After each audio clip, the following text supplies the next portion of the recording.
I want to tell you that, like most military people, I'm not from here. I'm a transplant. So when I go home for the holidays, I really have to go somewhere. And I go all the way back to a place called Cooter, Missouri. Yeah, I said Cooter. Sounds funny. It's true. Now, anytime I go home, me and my family, we take a trip over to the department store. The only department store in Cooter.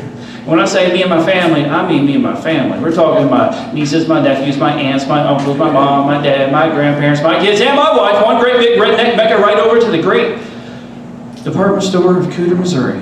Now, last time we made this trip, my child began to act out, you know, the way they do.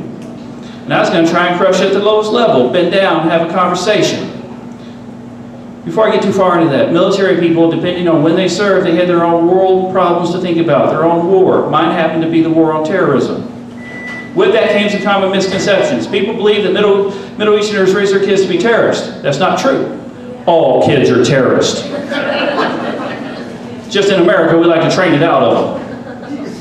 Get back to my conversation with my kid. I get about eye level. She began to make demands.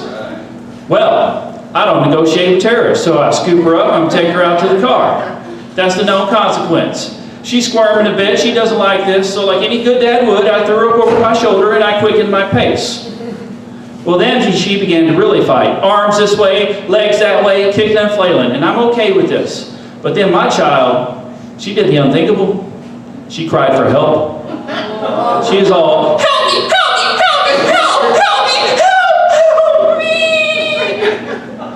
Man, think about this. I'm a middle-aged man in your small community. I'm darn near running for the door with a kid draped over my shoulder, kicking and flailing, fighting for his life, talking about, help, help, help me. I couldn't get out that door quick enough. I darn near sprinted across the parking lot, got to the car, opened the car door, went to put her in. She didn't want to go in. She's holding onto the door frame with all four limbs like this, and I'm pushing on her torso, pushing on her torso, pushing on her torso until I get her in to the car seat, tied down like a darn hostage.